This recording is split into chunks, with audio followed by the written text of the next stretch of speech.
शांति। 18 जनवरी 1971। अव्यक्त बाप दादा, मधुबन। अव्यक्त स्थिति द्वारा सेवा। आज आबाद से परे जाने का दिन रखा हुआ है, तो बाप दादा भी आबाज में कैसे आए? आबाद से परे रहने का अभ्यास बहुत आवश्यक है। आवाज़ में आकर जो आत्माओं की सेवा करते हो, उससे अधिक आबाद से परे स्थिति में स्थित होकर सेवा करने से सेवा का प्रत्यक्ष प्रमाण देख सकेंगे। अपनी अव्यक्त स्थिति होने से अन्य आत्माओं को भी अव्यक्त स्थिति का 1 सेकंड में अनुभव कराया तो वह प्रत्यक्ष फल स्वरूप आपके सम्मुख दिखाई देगा। आवाज़ से परे स्थिति में स्थित हो, फिर आवाज़ में आने से वह आवाज़ नहीं लगेगा, लेकिन उस आवाज़ में भी अव्यक्त वाइब्रेशन का प्रभाव किसी को भी बाप की तरफ आकर्षित करेगा। वह आवाज़ सुनते हुए उन्हों को आपकी अव्यक्त स्थिति का अनुभव होने लगेगा। जैसे इस साकार सृष्टि में छोटे बच्चों को लोरी देते हैं, वह भी आवाज़ होता है, लेकिन वह आवाज़ से परे ले जाने का साधन होता है।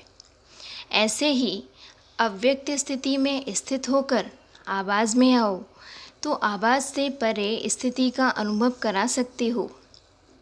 1 सेकंड की अव्यक्त स्थिति का अनुभव आत्मा को अविनाशी संबंध में जोड़ सकता है।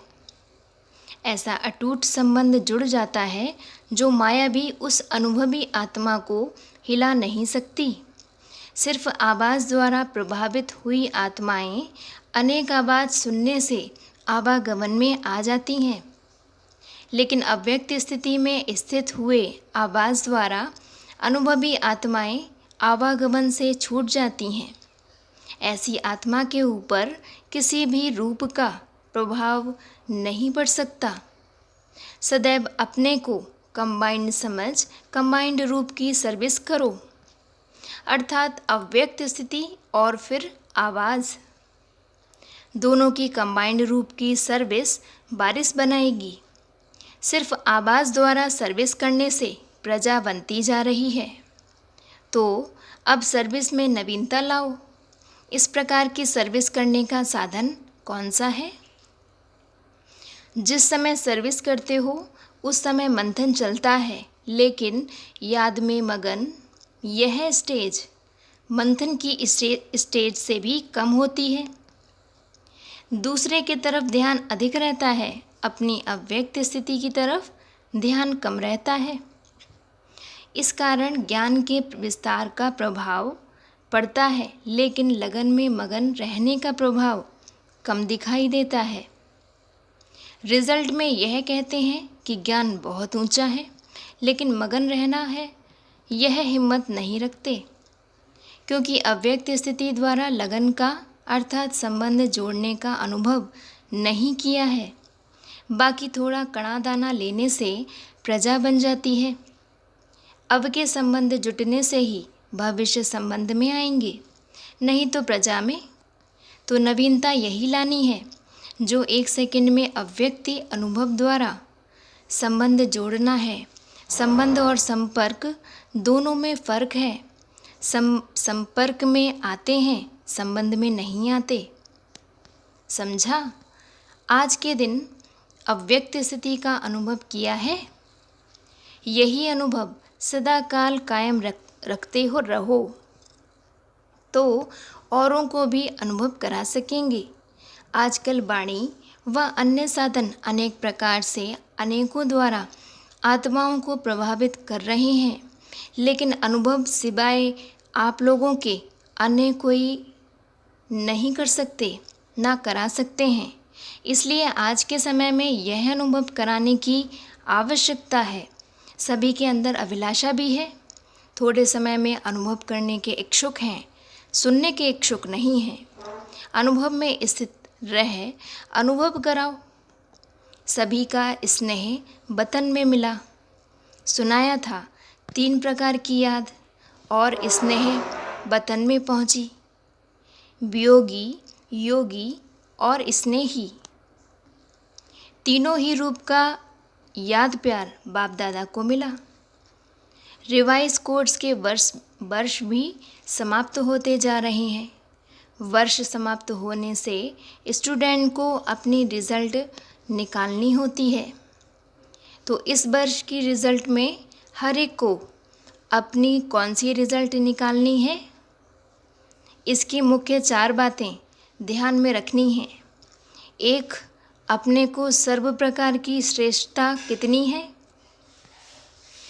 2, संपूर्णता में व सर्व के संबंध में समीपता कितनी आई है। 3, अपने में व दूसरे के संबंध में संतुष्टता कहाँ तक आई है। और चौथा, अपने में शूरवीरता कहाँ तक आई है। यह 4 बातें अपने में चेक करनी है। आज के दिन अपनी रिज़ल्ट को चेक करने का कर्तव्य पहले करना है। आज का दिवस सिर्फ स्मृति दिवस नहीं मनाना, लेकिन आज का दिवस समृद्धि बढ़ाने का दिवस मनाना। आज का दिवस स्थिति व स्टेज ट्रांसफ़र करने का दिवस समझो। जैसे आजकल ट्रांसपेरेंट चीज़ें अच्छी लगती हैं ना, वैसे अपने को भी ऐसी ट्रांसपेरेंट स्थिति में ट्रांसफ़र करना है। आज के दिन का महत्व समझा। ऐसे ट्रांसपेरेंट हो जाओ जो आपके शरीर के अंदर जो आत्मा विराजमान है वह स्पष्ट सभी को दिखाई दे। आपका आत्मिक स्वरूप उन्हों को अपने आत्मिक स्वरूप का साक्षात्कार कराए। इसको ही कहते हैं अव्यक्त व आत्मिक स्थिति का अनुभव कराना। आज याद के यात्रा की रिज़ल्ट क्या थी? स्नेह स्वरूप थी या शक्ति स्वरूप थी? यह स्नेह भी शक्ति का वरदान प्राप्त कराता है। तो आज स्नेह का वरदान प्राप्त करने का दिवस है। एक होती है पुरुषार्थ से प्राप्ति, दूसरी होती है वरदान से प्राप्ति। तो आज का दिन पुरुषार्थ से शक्ति प्राप्त करने का नहीं, लेकिन स्नेह द्वारा शक्ति का वरदान प्राप्त करने का दिवस है। आज के दिन को विशेष वरदान का दिन समझना। स्नेह द्वारा कोई भी वरदाता से वर प्राप्त हो सकता है। समझा? पुरुषार्थ द्वारा नहीं, लेकिन स्नेह द्वारा। किसने कितना वरदान लिया है वह हर एक के ऊपर है, लेकिन स्नेह द्वारा सभी समीप आकर वरदान प्राप्त कर सकते हैं। वरदान के दिवस को जितना जो समझ सके उतना ही पा सकता है। कैच करने वाले की कमाल होती है। आज के वरदान दिवस पर जो जितना कैच कर सके उन्होंने उतना ही वरदान प्राप्त किया। जैसे पुरुषार्थ करते हो, एक बाप के सिवाय और कोई याद आकर्षित ना करे, ऐसे आज का दिन सहज याद का अनुभव किया। अच्छा जी, ओम शांति।